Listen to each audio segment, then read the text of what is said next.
Next thing to do was filling the lower sponsons, and I had a plan for doing that. The only problem was that I didn't have the slightest idea if my plan would work. In the previous update I showed you which parts I made and how I made them. To glue them in place properly I had to dry fit upper and lower hull. That worked better than I expected. All that was left to do now was filling the gaps with putty. I usually add Revell Conductor liquid to the putty for two reasons. It's way easier to apply and the bond will be stronger. I sanded down the putty after it had cured with sanding paper and several passes and grits. Then I polished both sides with very fine steel wool. One of my favorite jobs on sanding, because when it's done as smooth as it could possibly get, that part of bodywork is finished.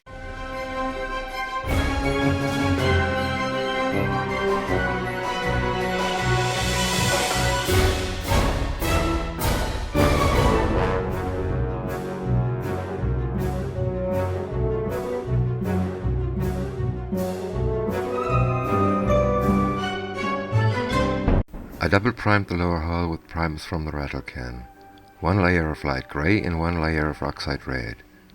I shied away from using those primers with my airbrush because of the cleaning process. Then I made an attempt with hairspray.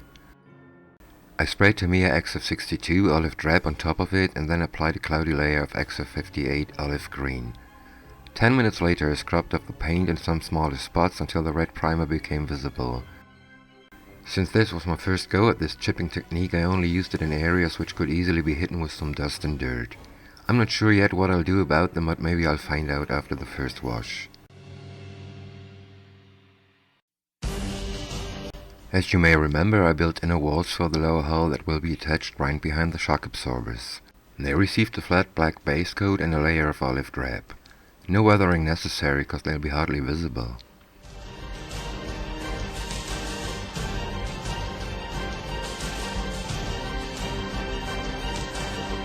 Time to attach the swing arms. I secured the attachment pins with rings I cut from a styrene tube.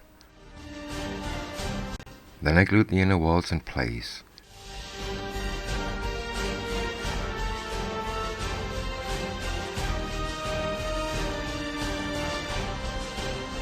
I used a weight of around 200 grams to test the suspension. It worked, but there's no way to put that weight into the hull. So I'd screw the tank onto the dial and tighten the screw carefully. That'll show the same effect with the advantage of a safely attached tank that won't drop off the base. All the wheels are primed, base coated, and wait for the next steps of the paint job.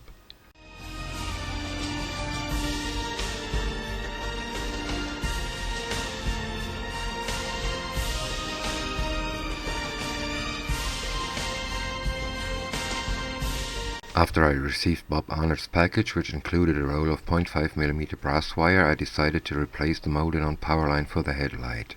I shaved it up with a cutter knife, sanded the area and polished it with a little bit of steel wool. Then I glued upper and lower hull together. But what a bad surprise! On the rear end there was a gap of about 1mm, and even taping the two parts together tightly didn't help much. The rest fit together nicely.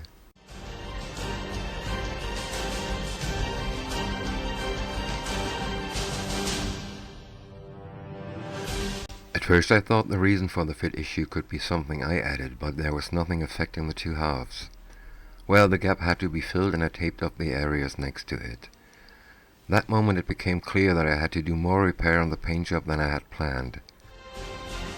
Sanding the area was a tedious thing to do, because there are many bolts and you don't want to sand them off. The headlight lens doesn't come as clear parts, so I drilled out the glass and only used the ring. You'll see what I'll do with it in one of the next updates.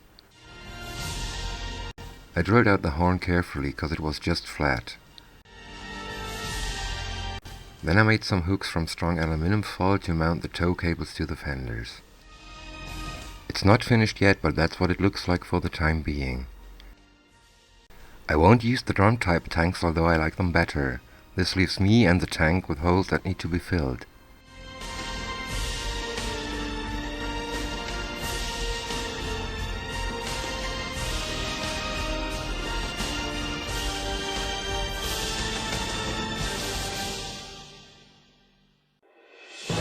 The wooden crates are open from the rear and I wasn't sure if that could be visible later, so I used some 0.5mm plastic sheet to close them.